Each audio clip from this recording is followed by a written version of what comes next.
live and online. It's Sleepless with Steve and the Movie Book Club with your host, Steve Pulaski.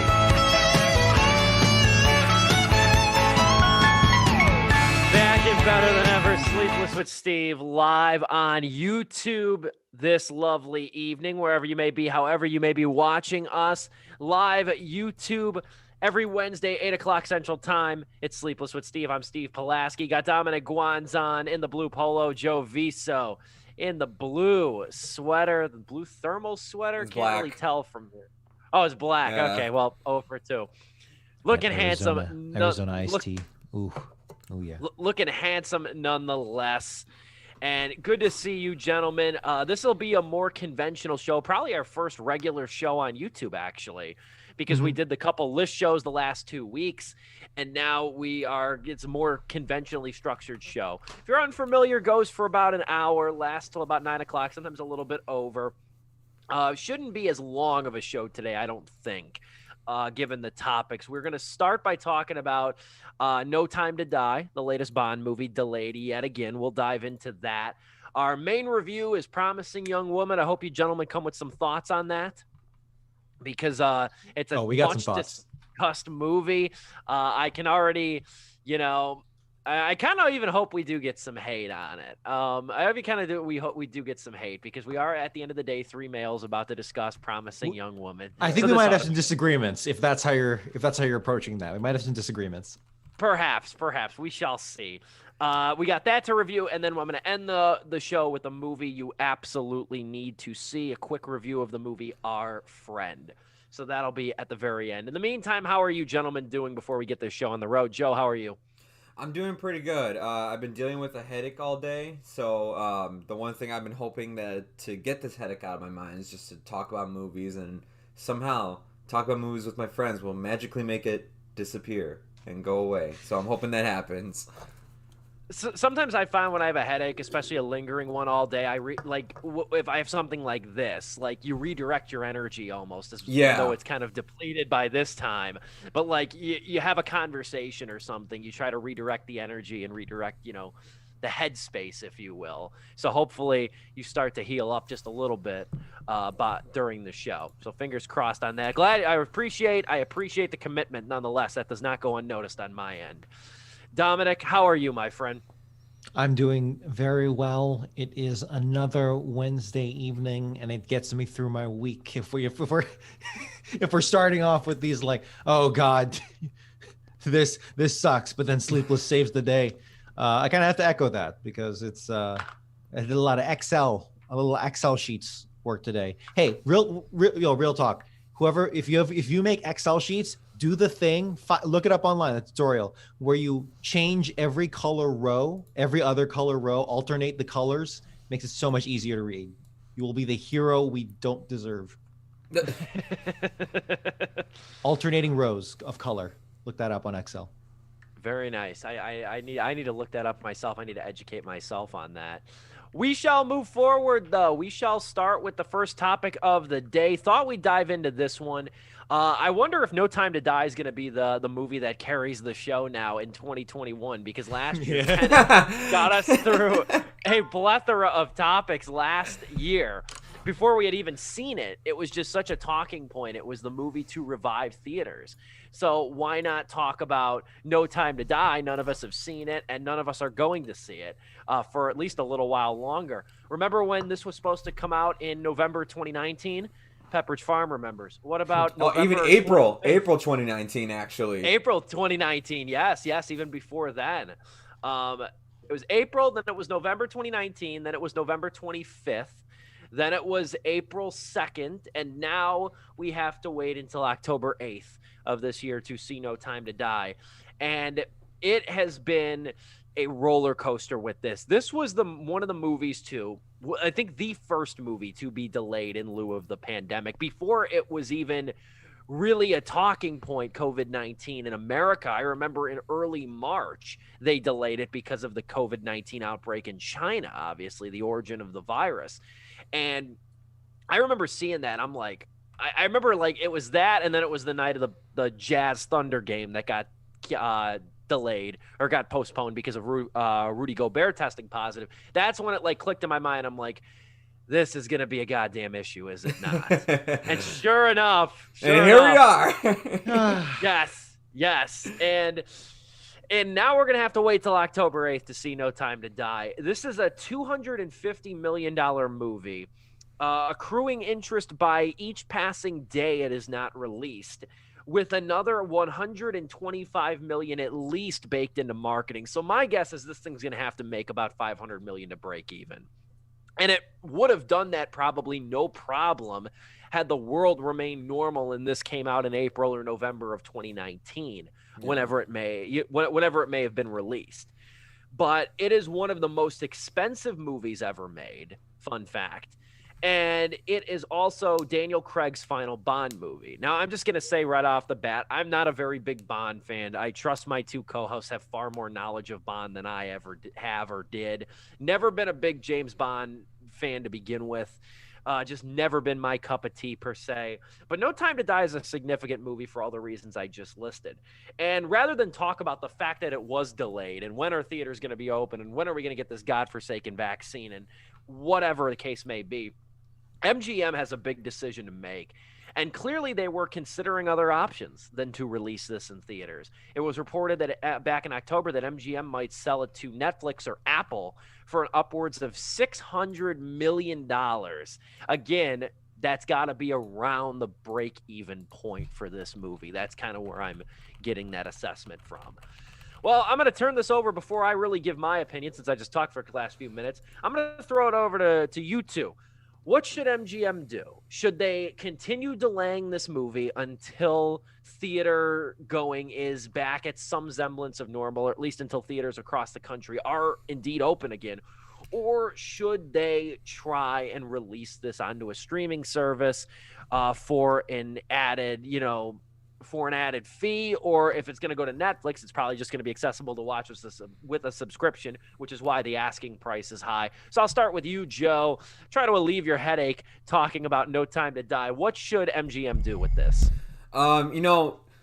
If you would have asked me before the whole big HBO Max deal that happened recently, where we're getting a lot of the same movies that are being released the same day in theaters also coming to Max, I would have said, man, James Bond should come to a streaming service because, it gives it a perfect window to not have any competition, not have any streaming competition out there, and doesn't have to worry about the packed summer blockbuster that it might be going into if it keeps delaying, or end of the year blockbuster. With Warner Brothers using 14 of their movies, and their big ones too, The Matrix, Suicide Squad, and Dune, which were all slated for the last half of the year, I think now at this point it's you might as well just wait, and just because now that's one whole studio, you do not have to worry about their competition now. And I know MGM wants to make money, and if you want to make money, you would probably hope that if the vaccine works as good as it does and people are eager to get back out there and you want to keep this in the fall, or even if you want to do 2022 April, where it's been a long enough time and things are cooled down and theaters, you can go there safely and everything, I think you can make that $500 million you're making. I don't know if you'll get more than that, but I think you could probably get as close as you can to it, more than you probably can with either paid pay-per-view or possibly a streaming deal. Because at this point, it's just I'm trying to think, out of all the movies that were supposed to come out in 2020 now, what do we have left? We have Black Widow, Fast and Furious, No Time to Die, and it's just all the other ones that are coming to my mind are much smaller films, or just or just horror films, like The Quiet Place, the new Edgar Wright film, something Soho, I forgot the name of it, and then and then a new Wes Anderson film. It's that's all that's on my plate right now that I can remember that was supposed to come out in 2020. In terms of big movies and even small movies, because everything else was Warner Brothers, Godzilla vs. Kong, Dune, The Suicide Squad, and the Batman is now 2022 because they pushed that back. I'm thinking of Candyman's another one, but that's a smaller one. Yeah, that's a horror film. It's in terms of that big blockbuster, the things that are actually going to take away people's attention from you. It's like the only ones I can think of is the Fast and Furious because it's an action franchise, and Black Widow because it's a comic book movie and also kind of a spy thriller as well. So it's like at this point, it's like you don't have that much competition going out there anymore, in my opinion. I think you can actually stick it out and just wait and make your money back. I think it's the better solution. I know people want to see this movie now, but guys, anybody who's just like my dad asks me almost like every week when we're doing this show, he's like, "Did you find anything out about James Bond?" I'm like, "No, it's still not happening," because he's a big Bond fan. He gave it to me. I've seen all of them now because during the pandemic I just streamed them all. So yeah, I've been dying to see this too, but with that HBO deal, there's plenty to come out still on streaming services. And then we have stuff on Netflix that's coming out this year that Netflix bought, similar to that one romance movie, the rom-com that Don put on his worst of list last year, The Lovebirds. Yeah, like where like it was a film that's supposed to come out, but now like those kind of films, a lot of studios are like, just screw it, sell. We'll make the money off of that. So for me, I think they should stick it out. I think that would be fine. Yeah, I gotta echo those throw it sentiments. over to you. I gotta echo those sentiments as well. Real quick, the Edgar Wright movie you're thinking about is Last Night in Soho, which is supposed to be a psychological horror film. So that sounds sick. Sorry, tangent.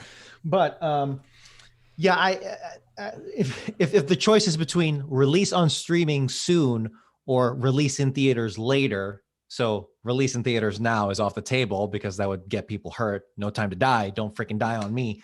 But yeah.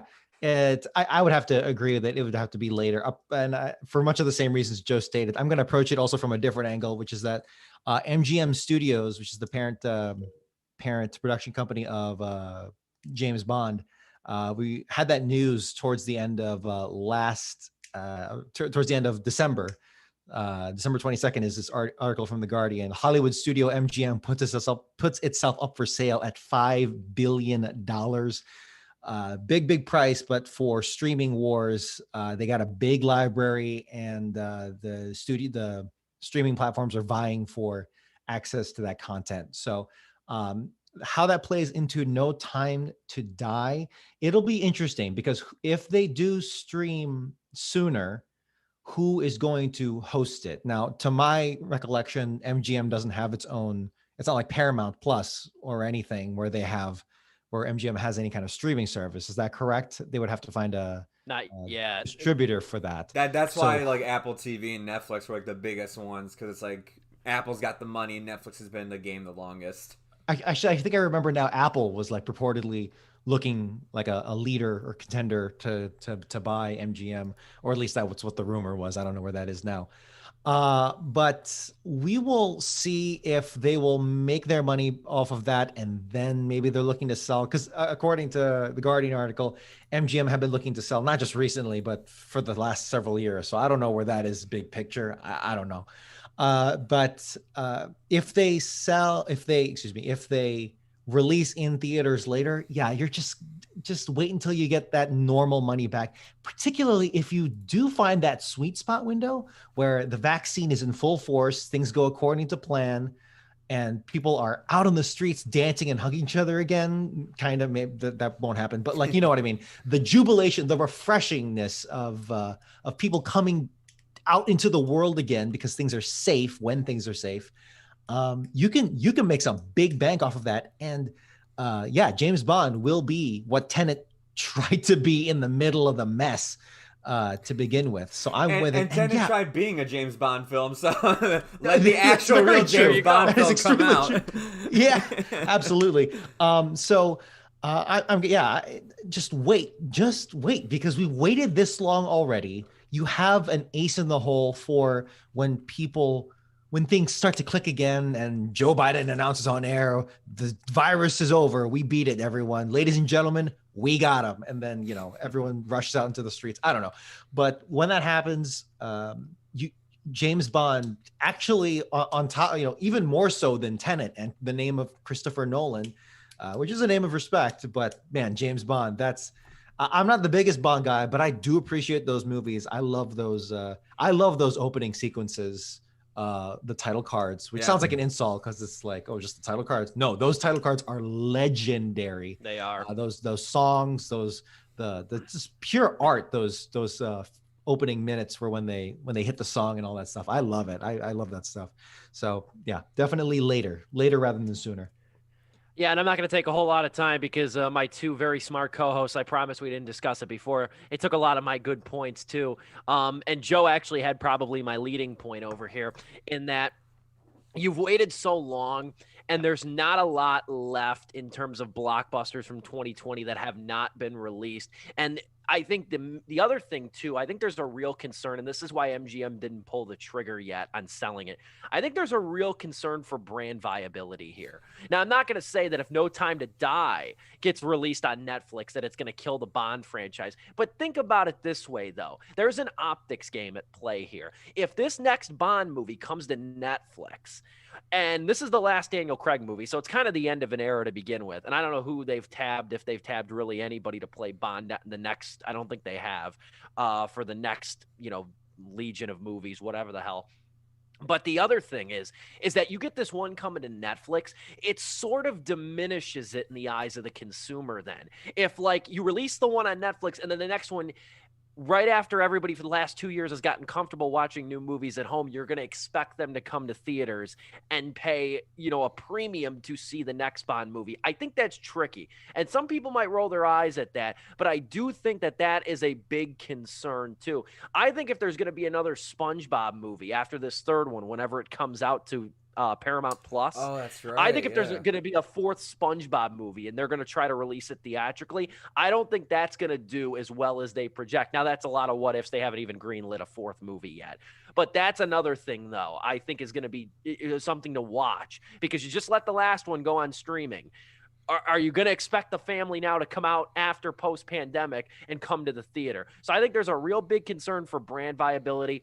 And we've also talked about this briefly on the show. I almost think this could be its own kind of subjective segment.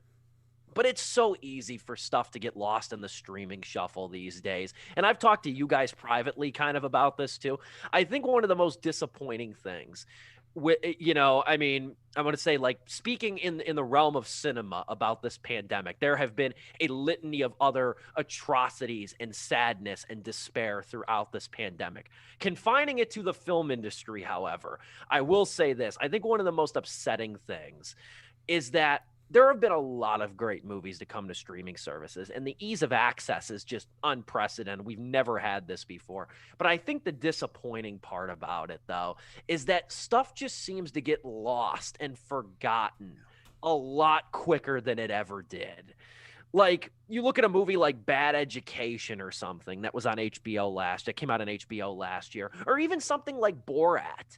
Borat just came out 3 months ago. Nobody talks about it. Mm-hmm. It's in and out. Those Borat jokes lasted for a decade when that first movie came out, and now it's nothing. It's nothing. Like, and it's disheartening to say the least. I even feel like Wonder Woman faded a lot quicker than I expected. The only one that I can see having staying power that I've seen in the last, and I think it's because it's a kids movie. I've seen people talk about Soul even to this day. I think it's that and like. It's that and like Disney Plus didn't have anything on its catalog compared to like all those other movies we listed. Their catalog has so much stuff that like it gets lost. While like Disney Plus, it's like Soul is probably the best thing to come out in terms of movies on Disney Plus. Like that's their best thing they've had released on there in terms of original films or just it just comes out on there like that one did compared to Mulan and who knows about Raya and the Last Dragon. But stuff just gets lost in this binge watch culture now more than it ever has. And it's sad. And that's one thing as somebody like me who loves to talk about movies. And I get that I watch like 5 films a week and review 30 films a month. I get it. So I'm like, I'm hard to talk about somebody about to critique binge watch culture. But it's remiss to see a lot of great movies kind of be talking points for a couple days and then completely fade. Hell, does anybody even remember Mank? The movie that came on Netflix? I know as niche as that movie was, but that's another disappointing facet about this that I think MGM is aware of, I would assume. And then also, too, you release it on streaming, you're an immediate victim of piracy because now you can it's all digital. You can rip the 1080p quality, put it on one of those piracy thing, 1, 2, 3 movies or something, whatever it's called, something like that. You know what I'm talking about. No, You no, I put it on one don't. of What are you those. talking about? You put it on one of those sites or one of those piracy sites. It's not like the camcorder in the theater where it's still harder and difficult to pirate movies when they're released theatrically first. You put something on Disney Plus or whatever, it immediately gets ripped. So I think that brand viability is a huge topic of discussion in the MGM boardrooms. And that's why I'm saying, especially now with how deep we are into this and the vaccine rollout is happening, albeit at a slower pace because welcome to America. But at the same time, I think you've made it this far. And this is a guaranteed hit. This is a guaranteed hit in at least a decent climate, in at least a decent public climate. So I think I do think I don't see this movie coming out in 2021 though. I Hollywood will end with that. royalty, film royalty. That James Bond. It's amazing. And I'd rather have the future of cinema in the hands of Bond than in the hands of a convoluted 3-hour, sci-fi hodgepodge, whatever the hell. But I don't want to go down that road. Excellent discussion, though, gentlemen. Really wanted to make some time for that. But we will, if we're ready, we'll move forward into Promising Young Woman. I hope we're not billed contemptible, entitled males by the end of this review, but we shall see. But I was almost going to say, Joe, do you have the trailer ready for Promising Young Woman? But that is not Can't allowed do that anymore. I'm streaming on YouTube. I almost said it. It was almost going to come out. I got the poster though right here, and the audience is seeing it right now. That perfect. That'll work, man. If you got the poster, a screenshot or two, whatever, that works just as well. Or you could stare at our faces. But anyway, Promising Young Woman, brand new movie. I was really pumped to see this in the theater back in April when it was supposed to come out. My buddy and I actually made a date to go see this movie. That never ended up happening. But I'll say this. Promising Young Woman, lot to like about this movie right off the bat. I think there's a good amount of stuff to praise with this movie. This is a movie that makes its anger and urgency palpable from the opening scene. And the opening scene involving three dudes, one of whom Adam Brody. They see a barely conscious woman in Carey Mulligan, who plays Cassie, at a table in the club, and one of them approaches her and coaxes her to come back to his place. So the two kiss, but just as he insists sex, the tables turn, and then the following scene is Carey Mulligan emerging with bloody arms and a fast food burger. And it's like, hell yeah, okay, this is going places. And ultimately, I think in some ways, too, it's another entry in the cinematic world of candy-colored chaos. That's what I'm calling this. The Birds of Prey, the Neon Demon, these movies that are like decadent, like almost gaudy to a certain degree with their color scheme. And it's pretty, it's colorful, but it's chaos, and it's urgent, and it's angry. And I kind of like that, even though it's kind of becoming a trope right now. But I'll say this to start things off. I think the immediate point of interest here is Carey Mulligan. Carey Mulligan is somebody who I've adored for a long, long time. And I kind of feel like she's been almost a little bit dormant recently. Yeah. Because I remember she stormed on the scene with Shame, the Steve McQueen movie. Steve McQueen, director of 12 Years a Slave. And then as well, she was in Inside Llewyn Davis as well, which is another tremendous movie, but she's kind of been a supporting character most of her career. Great Gatsby. Great Gatsby, yeah. Yep, that's another one. Leave it to me to pick the two more obscure And Drive. before There were definitely a string of movies. I'm with you. Yeah. There was a string of like for 5 years, I swear. It was like Carey Mulligan and damn near everything. And it was great. Like, I'm like, hell, I think she's good. I think she's a commendable actress. And she gets a tough role here. And she nails it, and she's the lead, and she crushes it. And I'm very happy to see that. I hope this leads to more roles. That's my first point, though, is that Carey Mulligan is truly tremendous. Other than that, any other additional thoughts on Promising Young Woman? I'm glad you brought up the whole like neon violence thing, and like how like this kind of reminded you of Birds of Prey, because like oddly enough, like a lot of those movies for some reason are produced by Margot Robbie, and this one including was also produced by her. But yeah, it totally captures that whole like bright color neon violence thing, and then like again, just like Birds of Prey, there is kind of a female empowerment message, some feminism message behind it. But with Birds of Prey, like I thought like Birds of Prey, fun movie. It's just kind of sloppily put together. Like anytime Harley Quinn is not on screen, the other parts of that movie are just kind of weak. Fun time. It's still a fun time, but it's just a weaker film. Good nonetheless. This though, to me, I don't know where everybody else fell on it. I actually love this movie. I had a blast watching Promising Young Woman, man. I went into it Commendable young male. Yeah, Commendable thank young male. I went into this movie not knowing anything about it. In fact, actually, the only thing I knew about it was some reviews that people were posting who did not see the movie, apparently, because they were just like, oh, so now we're having a movie about a woman that goes around and kills men before sleeping with them and everything. And it's just like, dude, that doesn't even happen in the movie. Like, that's just, like, you saw a completely different movie. She just puts them in their place. Like, there's none of that here. So going into it blind, I think probably helped a ton that I had no idea what this was about. And it kind of just led to the more mysterious performance of Carey Mulligan. What is her motivation? What is pushing her? Where is she going to go? How far is this going to go?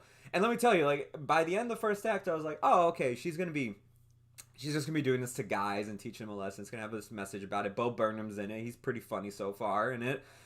And then about, like, the 25-minute mark, the actual, like, real plot starts. And then you realize she's not just focusing men. She focuses it on anybody in society. If you're a woman and, like, you're going against what she's trying to get out there, what the message she's trying to, like, get out and, like, show, like, how hypocritical people are being, she will put you in your place as well in really twisted and messed up ways as well.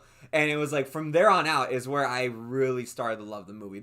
It was a scene with Allison Brie basically, and how that scene ends and then where the movie starts going from there, I was just like, holy shit, this movie is insane and I'm loving every minute of it.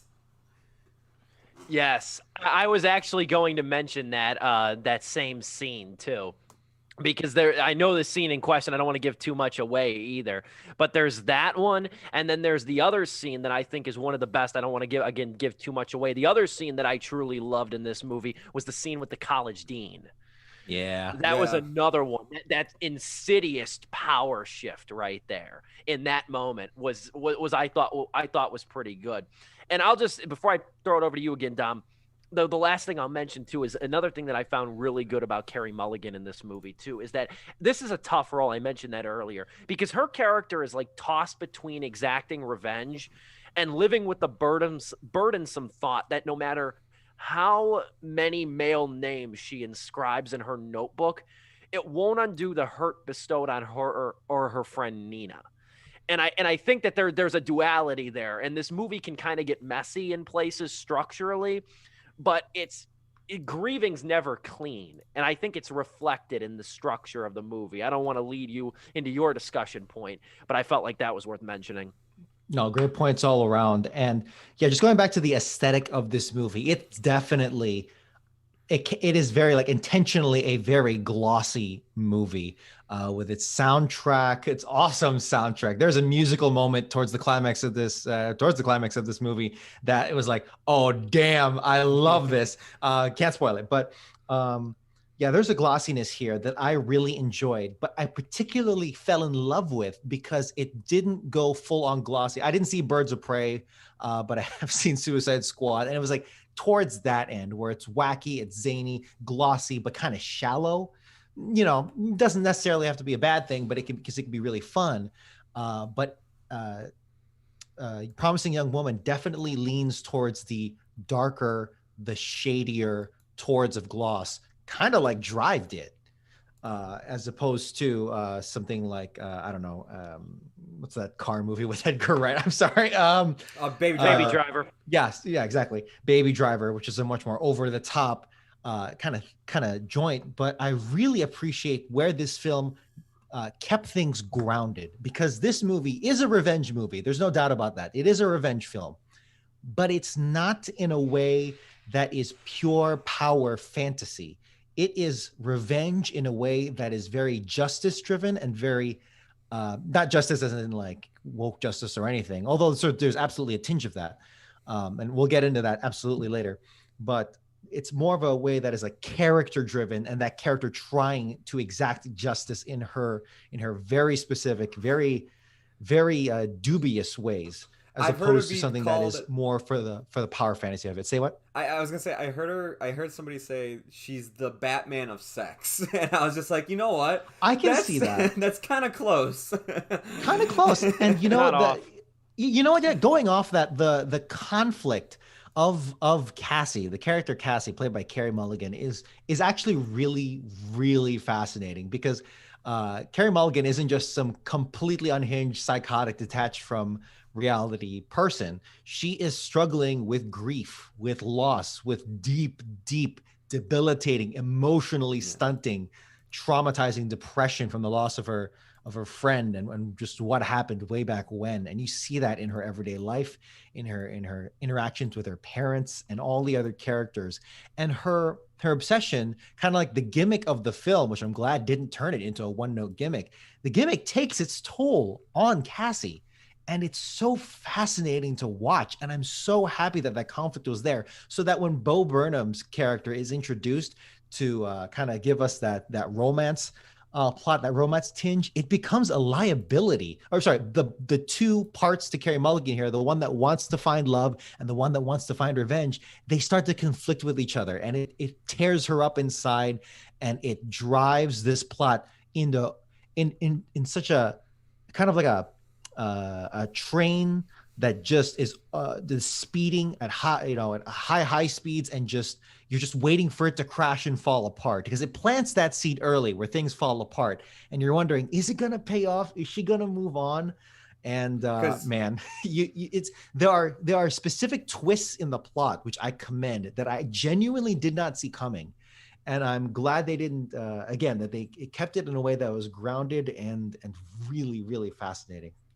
I was gonna say, like, too, the other thing she's got going is her parents are basically lighting that fire of, like, you need to, like, move on from what has happened already. It's been so long, because you need to get your shit together. You got to move out of the house, because they subtly give her a present in the best way possible. It's like her 28th, 29th birthday or something, and they give her a suitcase for her birthday because she's still living with her parents. Basically trying to tell her, can you please start finding an actual job and not work at a bake shop? You literally went to med school. What are you doing? Yeah, and let me jump in too, because whatchamacallit, Dom brought up a good point. Fun fact too, her father, Cassie's father in the movie, Clancy Brown, is played by Clancy Brown. Fun fact, he is also the voice of Mr. Krabs. He's the voice of Mr. Krabs in SpongeBob. So if you don't know that, now you know. But the one thing I will say, though, and I'll push back on Dom, I'm trying to stall just a little bit so he can get back in the Zoom call as we try to work around the little Zoom eccentricities, if you will. Moreover, however, I'll challenge that, though, about the duality. As good as it is, I would have liked it to be maintained instead of what they did with Bo Burnham's character. That's where I run into the problem in that regard, okay? Because at the end of the day, the movie, and this is where my main criticism of the movie comes in, the movie doesn't have a ton much else to say other than kind of the blanket theme that men are trash. Hear me out on this, though. It's a compelling argument, sure, but it's a blanket assertion designed for a reaction. And it doesn't make for a strong conceit, because it doesn't really go challenged, because the character who could challenge that in Bo Burnham is proven to be majorly flawed and problematic. Yeah. And that kind of undercuts. Then it confirms the suspicions of Cassie already. And that's where I felt the problem there. The duality is set up very nicely, and it gets her to think. But then once it's revealed, once the catch of Bo Burnham's character is revealed, then it's like, oh, well, then there's obviously, then this is obviously just cause. And to some degree it is. I'm not going to deny that. But I think the movie cops out with that too. I think the movie wants to have its cake and eat it too. I will give you that, because that was the only issue I have with this movie is the third act. I feel like it does cop out near the end. I like the third act still. I love the way it wraps up, actually. I actually really do like the ending. It's just, what we do in the third Same. act compared to like where I thought the movie could have gone, I was like, damn, I'm like, I thought this could have been a much better like setup for something else, and like maybe in my head I have a different movie compared to, again, this is a guy compared to the woman director who probably had Compared to Emerald Fennel. yeah, too, who probably had this message set up. But I see what Steve is saying. I will disagree with like the whole thing is like all men are trash, because it's just like, again, I think the movie does point not a finger only at men. It points a finger at society throughout this whole thing. It calls everybody out on their BS at least. Because yeah, there are tons of movies that when they take that stance, they go for that easy route of men are just trash and that's it. That's our message. We're done. This movie, I thought that's what it was gonna be, and like maybe it'll go into more detail. But like the fact that it does kind of do it with society, and you see it more towards in the second act when she's interacting with not just only men who are being completely ignorant about what has happened at their college that they went to her friend Nina. That message to me, like it points to more of society, more to only just men then. But I do agree with you, yeah, like what they do with Bo Burnham's character, I was like, we could have, like, honestly, I think if you would have cut that out of the movie, you would have not lost anything. And it's just like, if she would have just done what she was gonna do in the third act anyway, and just have like Bo Burnham's character like react to it in some sort of way, like I think that probably actually would have been better, maybe. I don't know. We're getting really close to spoiler territory here, but I know, will have to. We're tap dancing on the line, yeah. Yeah, we really are. But we'll continue to tap dance it as best as we can. Steve, I think I will dispute your specific phrasing of all men are trash. Not that they say that in the movie or anything, which I didn't say all men. I said men are trash. I didn't say all men, just for the record. Still, I think that's closer together. I don't think there's much daylight. I didn't come up with the phrase. Twitter that is true. And yes, I will also dispute the mentality that men are trash. However, I would too. Yeah. Of course, I think we all do. I think everyone does at heart. But in terms of the film and what it's trying to say and how it's interpreting it, and the fact that we're having this discussion means that it's good art to begin with. But I think that it's a systemic thing, which I'm reiterating a lot of Joe's points here, but it really is a systemic thing. I think the two pivotal characters in the scenes are the ones with Alison Brie and Connie Britton as the dean. Right, to show that it is, what's happening, what has been happening to women for so long has been a systemic thing up and down and all around. Right, it's not just the perpetrators themselves, perpetrators of these horrible actions, but the people you thought were your friends, the people in places of power, even if they're also women, even if they're black. There's a black person, there's a black man here who is also pretty damn close to doing what a lot of Carey Mulligan's don't want to say victims, but targets, I should say. So in that way, there's a color aspect to it as well, that it's just one and the same, although he is a man, so I don't know. But in terms of that, I think in terms of it's coming back around to the real message there, and what they do with kind of copping out, and what they do with that twist in the third act, I interpret it as us being complicit, because I think everybody who doesn't have the secret to hold, but I think everybody kind of sees themselves in Bo Burnham's character, sees themselves as the good guy, the guy who's trying. I mean, of course, everyone will think that, but I think most people can identify and are closer to identifying to Bo Burnham's character. But what happens with that character is, I believe, what I interpreted as the film saying that we are all complicit if we don't say anything. Right, and really close to spoilers here, but sure. I do want to kind of push back against the notion that it was a straight cop-out, because I think in other films' hands, it absolutely would have been. And the track record for films like this and films with similar messages, yes, they are just straight cop-outs and just power fantasy, revenge fantasy. Doesn't really advance the narrative or the discussion there that much, other than just something to consume and feel better about for a couple of days. But I think Promising Young Woman advances the narrative and can advance that discussion, and I hope will last longer, because I view that what you guys are saying as the cop out, or maybe doesn't contribute as much, I think is saying something different, in that complicity? No, being complicit in a system that allows these things is a problem that every single one of us has to tackle, and something that cannot be solved until we all really come together, other than just platitudes, really come together and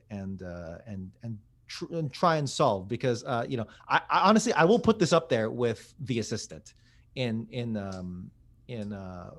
really showcasing this problem at heart, because the grief and the toll that the film's plot takes on Carey Mulligan is, again, just really fascinating to watch. And I'm really happy that this film, while indulgent at moments, at the proper times, doesn't go full hand with it and actually says something. I like that. I know. I like that analysis. I like that angle. It got me to think about it in a different light in some aspects too.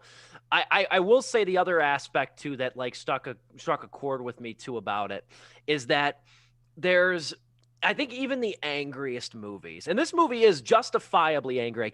I use that phrase a handful of times in my review. Justifiably angry. Okay. But I think even the angriest films also need some kind of empathy embedded in them in some aspect too. And I think that Nina's trauma gets a little bit, even though we never meet her, I think her trauma kind of gets lost or undercut occasionally. Yes. Because the movie at the end of the day, I realized this kind of when I was writing the review. And I don't want to distill it to this, but in some ways it does, or it earns this kind of distinction. The movie is kind of a little bit too predicated on gotcha moments, on moments that make you gasp while watching it the first time. It's a little bit too predicated, I think, on the surprise of certain instances that aren't going to hold as well, I think, after you've seen the movie. So certain scenes, like again, the Bo Burnham reveal in that moment in time too. I think they undercut a story at occasion of overcoming grief, as well as the movie showcases it based on the fact that grief is not linear, grief is not consistent, which I think this movie does show very effectively. Yeah, we're really kind of spoiling that one aspect. It's really hard to, because in my opinion, that is a huge point of discussion there. So it's difficult to do, but I have to agree. I will say, as much as the conflict between Carey Mulligan's character, in Cassie's character, as much as that is palpable, the thing that actually holds this movie back for me is that they didn't showcase it enough. There are definitely scenes where there are close-ups, hard close-ups, close close-ups on Cassie's, reactions to things. There's a particularly poignant scene where there's a damn good dolly zoom where it's like, holy shit, this is something else. But I kind of wish the film had kind of stretched it out a little bit more to match the gotcha moments, which I think on a rewatch might showcase more of might bring out the indulgency of those scenes, as opposed to, which might take away. Yeah, you're right. Might take away from the message there. But I think it's still strong enough to stand on a rewatch if I get around to it. Fair point. I'll say, you want to kind of segue into kind of closing arguments here, because I do have to tackle one more movie before the end of the show. And Joe, I want you to start with the closing arguments, because you seem to very enjoy this movie. I kind of feel like Dom and I kind of had a bulk of a debate over here. So no, I want to hear on top of any other points you'd like to make along with your closing thoughts to kind of wrap us up. No, I mean, like, Dom, you did bring up a very interesting viewpoint when it came to Bo Burnham's character, and like that actually did get me thinking too, because I don't think it bothered me as much as Steve's as much as it does Steve, because like to me, I was kind of like, oh my god, am I feeling this way because like I saw myself in Bo Burnham a bit, and like we all did, and I'm like, and I love Bo Burnham, like so I kind of went into a little bias. It's like I want him to get the go because it's Bo Burnham and I love watching his stand up. And that's good casting. That's good casting. That's good casting for that purpose. So like, you know, when like it does flip on its head, like, you know, it is a little bit heartbreaking, but like I said, I felt like we didn't have to have that going to the third act, but what the third act actually does and where it goes, I actually did enjoy, because I can't say why, of course, but it takes the same situation, what happened to Nina, and basically does it like again, but in a different way. And I wish I can go into more details as to why. It was such a cool way how they did it, and I was like, my God, that is actually really clever and actually some damn good writing and direction right here. And I wish I can go into it. Like, the third act really is what brought it to my rating that I'm gonna give it. I'll just chime. Scored to the best use of Juice Newton's "Angel in the Morning." Yep. Like, oh my God, man. Like that third act really like took me, like it made me, it caught me by surprise. It really did. I was like, wow, I didn't expect it to actually go here and do this. Other than that, though, closing thoughts and everything else is that to me this movie is a roller coaster, man. It is to me what I like. I consider this better than what the Joker movie did in terms of like a character study and like seeing how far someone will go. Because to me, Joker at the end of the day was just like, it's about mental health, and look how crazy Joaquin Phoenix is. This, I think, has more to say than just, you know, the issue at hand. But to me, it was just a more interesting character, which sucks to say because I love the Joker. I like, you know, it's one of my favorite comic book characters out there, and like this to me, I mean, this was way more complex to look at. Because at the end of the day, I'll say this too. Even though I said like, oh, some people have said she's the Batman of sex and everything, Carey Mulligan's character is not sane. She is not a good person at all, really. She is like in terms of like you know, horrible people in this movie, she's nowhere near like them, but she's not good herself. The way she and the length she's willing to go to like get what she wants and prove people wrong is insane, and not like not a good mentally. I'm trying to. It's extremely unethical. Yeah, Like, there's that too. I'm trying also like making sure like I don't want to spoil too much, because like I went in blind and had such fun, and I don't want to ruin it for people. There are strong scenes in here, man, that are worthy of spoiling. They do a if scene you get with around a to watching lawyer that I thought was actually a really cool take with a character like that. I was like, oh my God, like, again, did not see that coming. Thought that was actually a really interesting idea to do with someone who is a lawyer for that scenario. And I was like, wow. And in like actually seeing that Carey Mulligan had a change of heart that instance, I was like, okay, like she does have some humanity to her. She's not just like, I know I'm set on my course of vengeance. She does have at least some humanity in her. To me, it's like I want to watch this movie again, and I can't wait till watch it again. I'm hoping it comes to like HBO Max or something. It comes to some streaming service. This movie to me, it could be like what Get Out was. As of now, it is a 3.5 out of 4 stars for me. But at the end of the year, it could possibly turn around to 4 stars if I watch it again sometime. But that is my rating for right now, 3.5 out of 4 stars. I suppose I'll take it then and then give it to Dom for the final word on here. I'll admit, though, discussing this movie has made me enjoy it a little or admire it a little bit more than I initially did. I'll say that. Good words, Dom. At the end of the day on that. There's plenty to really like here. With Carey Mulligan fiercely commanding in a leading role, Bo Burnham yet again showing that he can act and he's a very good presence. And I long for the day that he kind of gets his character study movie, in so many words.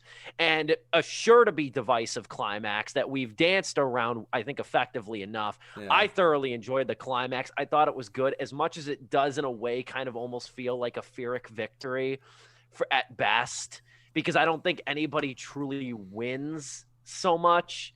And we can't talk about that without going into spoilers, but I see a couple nods here. That's another thing, too, is at the ending, I don't feel like anybody won per se. I feel like there was justice, which maybe is the ultimate sort of thing, but at what cost, which is why I call it a Pyrrhic victory. It's tragic. The whole situation is tragic. Tragic. On top of the tragedy that propelled the situation. I think that there could have been a little bit more empathy, though, in that department for Nina, because the whole movie is really in Nina's name, in Cassie's friend, Nina. The whole movie and the actions are really done in her name. I thought there could have been a little bit more, at least some more connective tissue. I'm glad the movie takes time in building that, though. And like, it doesn't reveal exactly what happened to her right off the bat. It wisely, Emerald Fennell wisely uses sort of context clues and situational dialogue to kind of clue us in. So I stress that there's a lot to like here, but there's still a hang up there on with the aspect of the Bo Burnham character. As much as I can acknowledge it, I can't look past it. I'll gladly rewatch this. Hope I get the opportunity. I mean, we got a whole year ahead of us before we even think about making our end of the year list. As of now, because like Joe liked to throw that in there with his. As of now, for me, it's 2.5 out of 4 stars for Promising Young Woman. Okay. Better watch out next time you felt go to like a bar, when I gave Steve. Pregnant, the same thing. Is this what it felt like? That's revenge for Unpregnant. I don't want to go that far. I'm not gonna stand on this desk for Unpregnant, but I don't want to go that far. Yeah, Tom, you got the final word. There are lines from Promising Young Woman said by characters that don't feel written at all. In many cases, they become transcripts because they are things said by so many people in so many situations similar to Nina and Cassie's characters. Well, even the title too, "Promising Young Woman," is from exactly the Brock Turner trial, "Promising Young Man," like, and when the judge said his final closure. And you know what? In lesser hands, those moments, those scenes, and those lines would have been a flash in the pan. They would have been indulgent revenge fantasies, which they are to an extent, but that's all that they would have been. But no, Promising Young Woman elevates itself because of the groundedness, that this doesn't become a full-on slasher, dismember bodies and start, ripping dicks off and throwing them at people. No, it stays grounded, and the conflict and the toil that it takes on Cassie is very, very palpable. And and in fact, so much so that I kind of wish they had kind of indulged in that more to really push the point across. And I think that was kind of lost in the translation and in some of the glitz and glamour, which I'm appreciative of. But I think it could have leaned in the other direction just a tiny bit more. However, you can't deny that Carey Mulligan knocks it out of the park with her acting here. Emerald Fennell, just a fantastic showing in what can be done with such a heavy and ever present subject matter. But at the same time, something that has long been approached in film as very one note and very repetitive and very, hell yeah, the woman got her revenge, kind of Aaron Brockovich's, where it's like one woman against the world. But I'm really glad that it didn't. It is tragic. This whole thing is just sad to see. And when things take a turn, they take a turn, and you goddamn feel it. And I'm very happy that the twists in here did say something, even if they don't wind up being long lasting necessarily on a rewatch, perhaps. Yeah, maybe they do kind of milk themselves the moment that you become aware of them. And even if you disagree with, or rather interpret it a certain way that you don't, that may take issue with, that you may take issue with at first, I would contend that that is the purpose, right? You are supposed to take issue with it. You are supposed to be offended by that specific twist that the bulk of our show has taken debate upon. And I'm really happy that this film went there and had not just the gumption to do so, but the skill and the finesse. There you go. That's the word I was looking for. The finesse to tackle these things in such a way while also being stylistic. I thought films like these and the subject matters had to be as heavy and as depressing and as dreary as The Assistant, which is not a bad thing. But the fact that this movie could walk and chew bubblegum at the same time is absolutely astounding. 2021 is off to a fantastic start if it keeps up like this. Emerald Fennell, you've done a fantastic work here. Stars? stars. Oh, yeah, sorry. 3.5 out of 4 stars because I wish they had indulged in indulged. I keep using that word, but I wish they had spent more time on the conflict of the internal conflict on Carey Mulligan. The one thing I knew, and even back in late December when there was no video on demand date announcement for this movie, I kept it kind of lingering on the schedule because I'm like, I know we all want to see this, but it's going to lead to a good discussion. And it absolutely did. This was awesome. Great reviews, guys, all around. I think we did a fantastic job. And why not end with one more review, a solo review from me? Spent a lot of money on movies this weekend, let me tell you.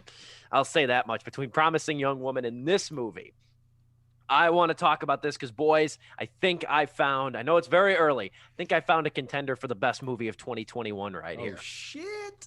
And it is Our Friend. It is far too early into the year for such an emotional gut punch. We usually get these in a conventional year between September and December. We usually get those around then. But Our Friend is worthy of cutting in line. Casey Affleck shows yet again he's one of the best actors working today. Jason Segel gives a layered career performance here. And Dakota Johnson, after one too many shades of gray, in my opinion, finally gets the role she deserves and shines bright. The movie revolves around, it's based off the award-winning Esquire article written by Matthew Teague. It spans 13 years in sort of nonlinear fashion, leaping from 8 years in the past to 4 years in the present to 2 years in the past and so on.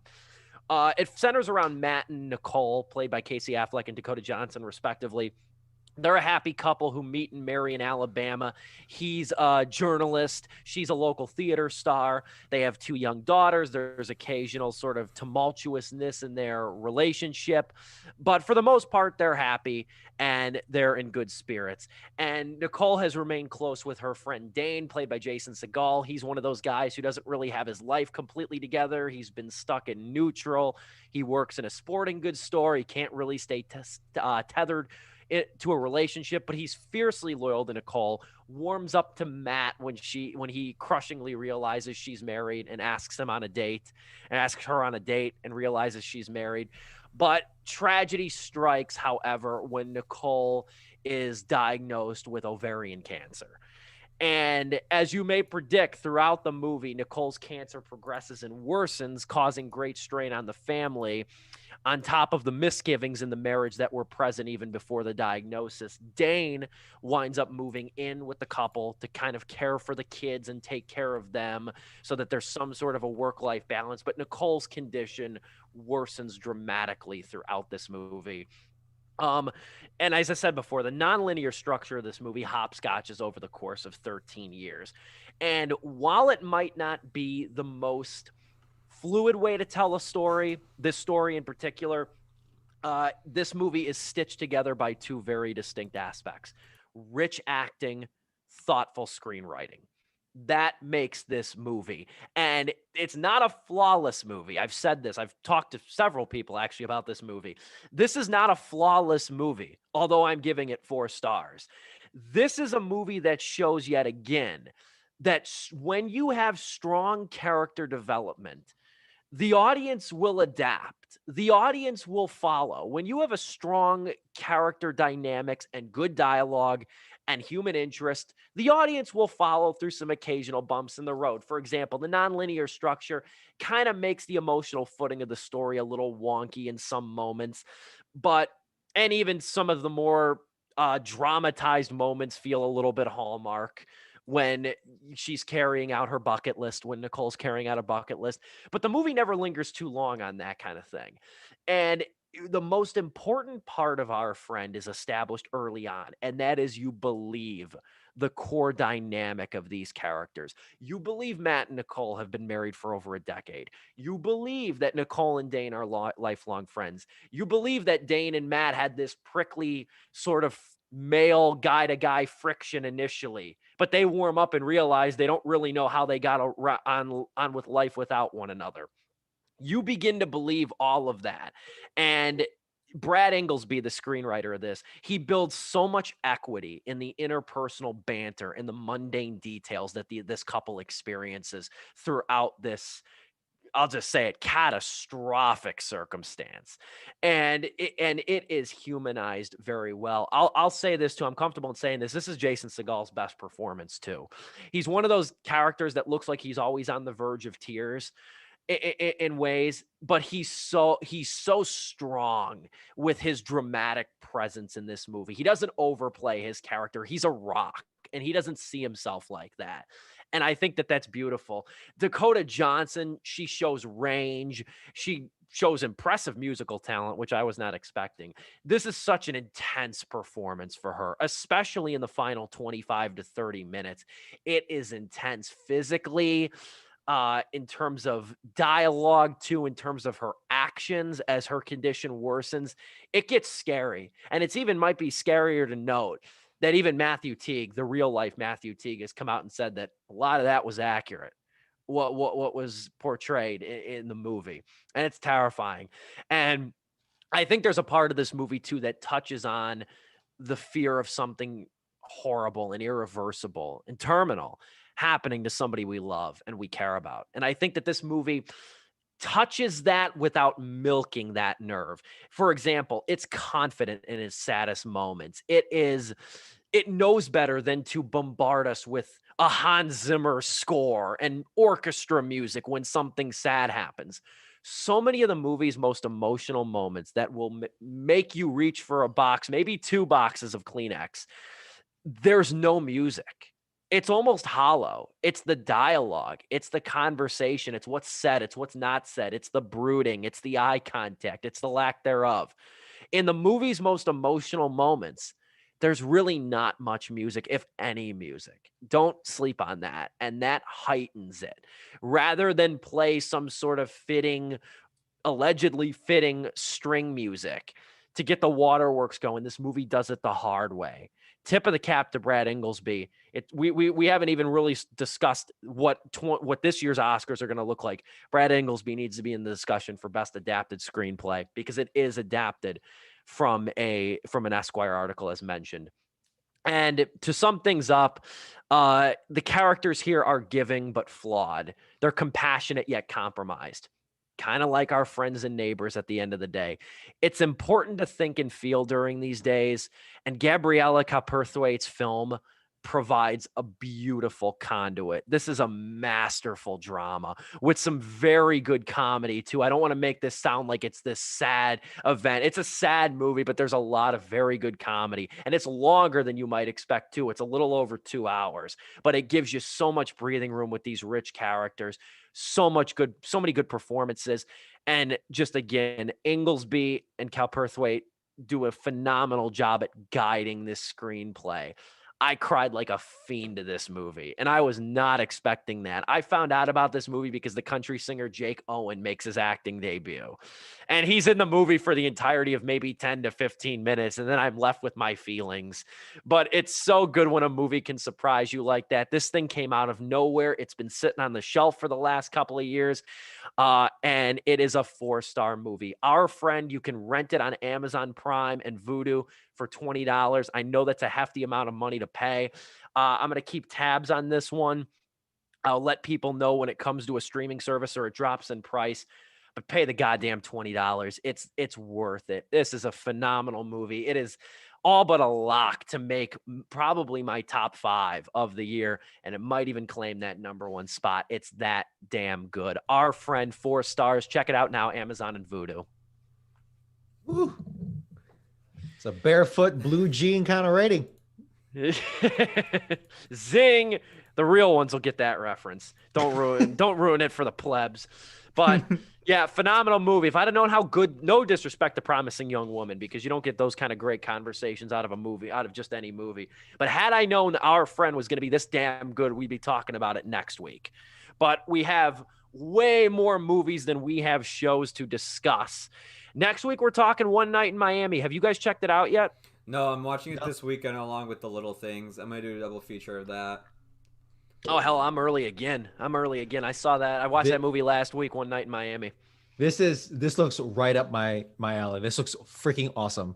It's got This Muhammad was Ali and Malcolm X in it. No, I honestly, shit. I'm not even gonna front. I was gonna save this for next week's show. 15 minutes into this movie, 20 minutes in, and my review isn't even live on it, so I really haven't really publicly given my thoughts on this. As if anybody's waiting with bated breath.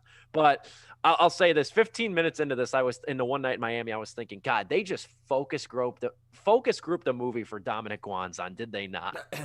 Oh man, don't. Oh, They did. I think you're gonna dig this one. Leslie Odom Jr. as Sam motherfucking Cook. Holy shit! God, you're making me bite my tongue. Don't make me bite. Don't hype it. I'm about to have two tongues like Venom over here. Anyway, One Night in Miami, we'll be reviewing that next week, and then I believe The Little Things the following week, which comes to HBO Max on Friday. I believe we're tackling that the following week. Yeah. I don't want to get too ahead of ourselves here, but I'm stoked for that. That's my Friday night this week, The Little Things. So I got a date with Denzel and Jared Leto. So that's a three-evening, if you will. Moreover, though, this has been Sleepless with Steve. Terrific show, gentlemen. Tip of the cap. Again, we come to you live and in living color every week on YouTube. 8 o'clock Central Time, youtube.com/MovieWiz1. You can follow us on Twitter, on Instagram. Our socials are on the sidebar as well. We'll be back next week again with some movie news and also be talking about One Night in Miami, which is currently available to watch. No extra fee if you have Amazon Prime. It's available over there if you want to watch and get ahead of us. But we're going to be reviewing that next week. Again, this is Sleepless with Steve. We'll be back next Wednesday, 8 o'clock Central Time. As always, thank you for watching.